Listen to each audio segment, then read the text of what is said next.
gave up managing billions to become a better investor. Episode 5, Know Thyself. Hello. I remember meeting many years ago somebody who owned an investment company, and they said to me that I never want to hear that any of my staff say that they are bored. And I thought, actually, that's quite a smart view, really, isn't it? Because the investment world is exciting, it's interesting, there's lots going on, and people should be feeling as if there's always some opportunity out there. It's not boring. It's hard work sometimes. You get things wrong, but it's certainly not boring. But the thing is, I always feel that people have to acknowledge that the investment world is not just about how much work that you do, or whether you have sort of done enough analysis to be able to get the right conclusions or matters like that. You need a little bit of luck as well. And also an important acknowledgement that sometimes you're just wrong. That's just the way it is, I'm afraid. It took me quite a few years to work that out. But now I see that it's an important sort of acknowledgement, really. If you can't acknowledge that you're wrong and that there are sort of other drivers out there which happen and occur, particularly over the short to medium term, then you're never going to be a successful investor, because that's just the way it is. Anyway, actually, it reminded me too of something which I heard somebody who I was interviewing about 12 or 13 years ago, what they said to me when I asked, what are you excited about at the moment in the investment world? What shares would you like to be buying or selling at the moment? And they said, well, I don't have any views. That's why I wanted to join your team, in order to learn what to think. And whilst that seems like a kind of a neat answer, actually, it's a bit of a disappointing one as well, because what you want people to say is, I've got this idea, I might be naive, I might be a youngster, I might only have a little bit of experience, but I've done some work and some thoughts and I've come to this conclusion. And it doesn't matter whether that is a good or a bad or a silly or whatever thought. The fact that somebody's brave enough to say that, that's half the battle. You can learn all the other stuff in terms of people getting CFA exams and other deeper insights, experience and time and everything else. But if you don't have that base kind of drive to actually make a decision to do something, then I'm afraid you're never going to be a great investor, or at least a good investor. And that's what I thought when I interviewed that gentleman back then. And I still strongly think it now. And it's funny. And this is kind of why I think that today's podcast is called Know Thyself. It's actually called Know Thyself for two reasons, really. The first is that between the ages of sort of 13 and 18, it was on my school uniform. And I kind of wondered what it meant or why it was chosen. Of course, I found out many years later it came from the ancient Greek, can you believe, an aphorism, which obviously when I became better educated myself, I learned, and I thought, wow, that was actually a very good choice. But there you go. But before we talk about the Greeks more and everything else, which is all fascinating like that, I thought what we talk about today, though, was cognitive biases. Because my goodness, these matters are kind of impactful. And even though, and I've chosen 5 that I particularly like or think are insightful, even though they're all sort of interlinked, it hopefully highlights that investment is not just about how much work that you do. Even though it's important, we've talked about it already, you've got to work hard, you've got to keep writing notes, you've got to be doing a bit of analysis and valuation work, you've got to be looking at the right set of numbers, you've got to be doing macro work and thinking from that time perspective. It's not going to, just doing all of that in a kind of a rigid, kind of tick the box sort of manner is not going to necessarily make you a good investor or make you find successful investments over time, because the investment world, it works in different ways, strange ways too. And consequently, understanding that these biases do exist, particularly in the shorter term. And by short term, I mean a number of months, a number of quarters, in some points of my career, a number of years, can still be very impactful. Anyway, perhaps it'll become a bit clearer what I'm kind of talking about when I talk through these sort of 5 sort of biases, which I kind of think are insightful. Anyway, the first one wanted to talk about really was self-serving bias. And the trouble is that people kind of convince themselves that, oh my goodness, this is a great idea. I love this sector. The macroeconomic backdrop makes complete sense for it. The company is managed wonderfully. It's the number one player in the industry. The valuation work looks good. It's got to be a successful buy. And of course, under most circumstances, that would be true. But of course, the markets don't always work that way. And it can be because the market's already factored everything in, but it can also be because of beta issues. Because so far we've talked about alpha, we've talked about matters largely centered on what the company or the sector is particularly focused on. But actually beta matters massively too. And that's why I spend 25% of my time looking at macroeconomic matters, even though I am inherently a bottom-up stock picker, because you've got to be aware of what the macro backdrop is, because without that, you're kind of not getting only sort of the full range of conclusions that you could possibly get. So that is why beta and hence macro issues and related, they are important for any investor. So that's always something to kind of always remember. And funnily enough, I'll talk much more about macro in the next podcast I'll be doing.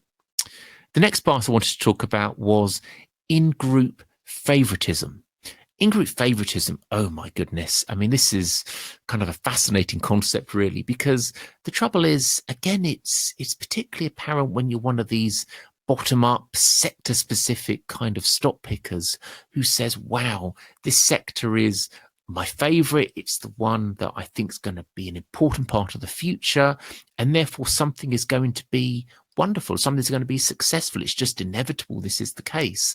And of course, sometimes it's the whole wooden trees issue. Sometimes you completely miss it because something else is happening in the world which is impacting your sector, even the best company in your sector that you love. And again, I could talk about a few examples with this, but I certainly remember that the way that I thought about certain sectors in the past, when I look back now, it was a bit naive. I was perhaps just focusing too much on that sector to realize that actually it wasn't particularly cheap, or maybe if it was cheap for a reason and related.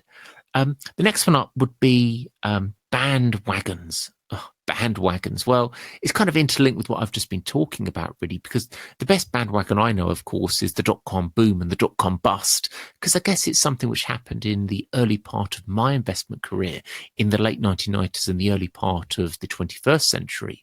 And bandwagons are fascinating things because you suddenly think, oh my goodness, this sector is just going to be massive and huge and successful and change everything.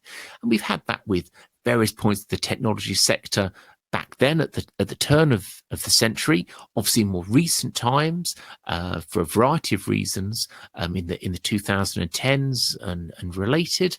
I guess we've seen it with cryptocurrencies in even more recent times. And if we go back, it's just about technology or recent decades, because frankly, I could identify a myriad of equivalent opportunities in a bunch of different decades in previous earlier parts of the last century, or even the previous century, or even times before that.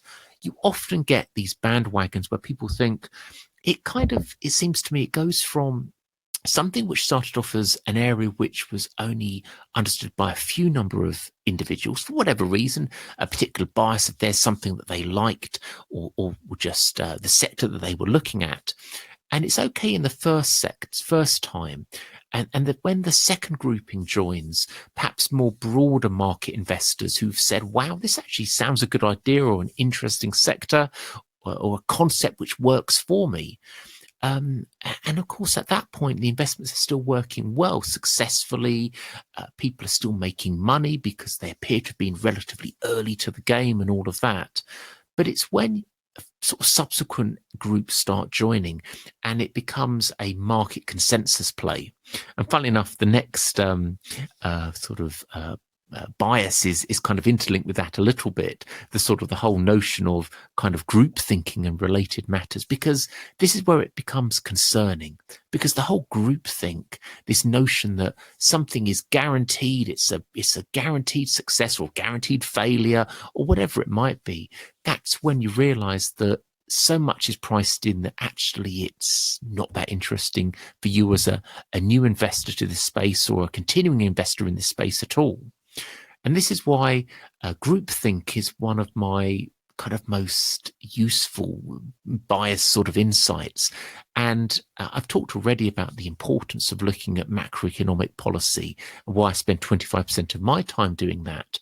And what I say to all investors is, please always be looking at things such as the Fear and Greed Index, which is a great website which anyone can access, which works on the notion that you've got to effectively, in my mind, when I think about the data on there, you've got to be greedy when others are fearful and fearful when others are greedy. A famous quote, which is usually attributed to Warren Buffett, but actually came from the gentleman that he actually learned from in the early part of his career.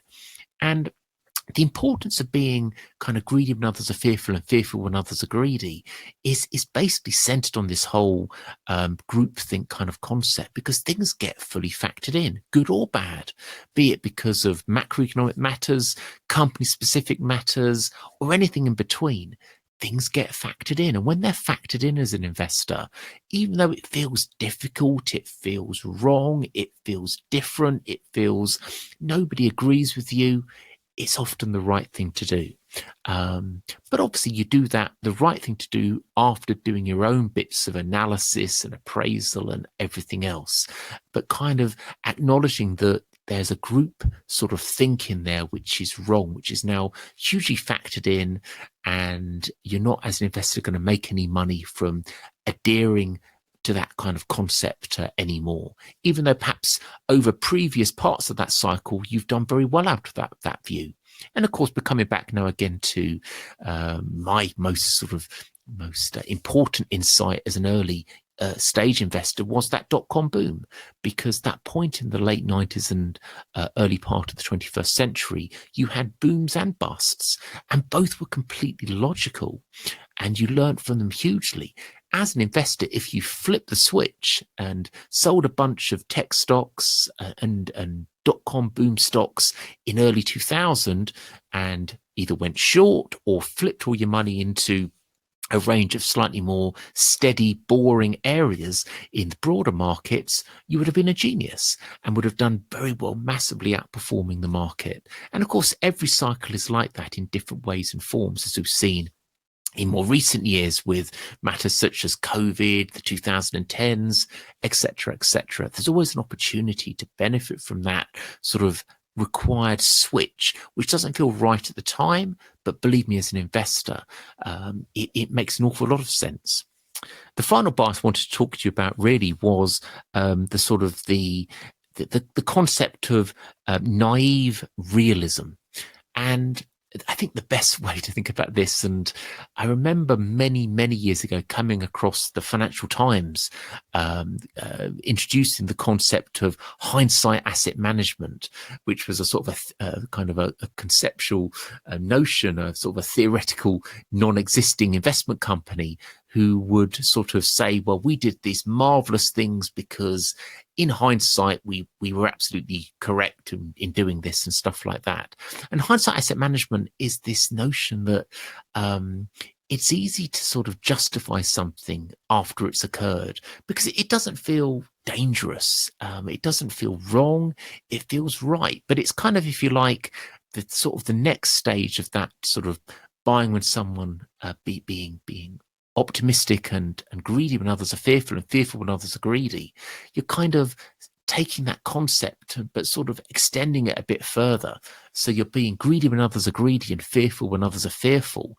And initially you're right, of course, because the flow of money has an impact and seems to say that, wow, these people are correct. You are best to be fearful at the moment. Markets are going down. But of course, it then doesn't continue to be that case because things get factored in. And the trouble is, if you sort of don't think about matters that way, then ultimately it's going to cause you problems. Doesn't matter how much research work you've done, you've got to sort of acknowledge if there's any sort of biases and other related matters impacting investment markets, which unfortunately you should have fully factored in or realized they've been fully factored in already out there. And it can be both for rising or falling markets, I'm afraid. So again, kind of a very kind of interesting bias. And I love the concept of this sort of hindsight asset management, these people who sort of say, right, in hindsight, we should do this. And of course, an acknowledgement that unfortunately, investment is a forward-looking game. And you've got to do things which feel uncomfortable sometimes when you do them. Not always. Sometimes you're in mid-cycle and good ideas are found from strong research, macroeconomic insights, putting it all together, doing some valuation work, and life is straightforward and kind of fundamentally sort of correct. But other times it isn't like that. And particularly in volatile markets or times when things are going up and down, that's where it becomes difficult. Anyway, I thought the concept of hindsight asset management does amuse me still, and it's a really nice kind of summary on the whole kind of bias issue. But as always, we are only humans. We are only, as one song of the early 1980s noted, we are born to make mistakes, and that's just the way it is. Anyway, once again, I've said too much, as always, or maybe not enough, actually, and there's more to say on other podcasts. So I look forward to doing that. That's the end of this podcast. For the next one, which is going to be entitled Nothing Exists in a Vacuum, we'll talk about some of these subjects a bit further. But until then, thanks very much for listening, and bye-bye.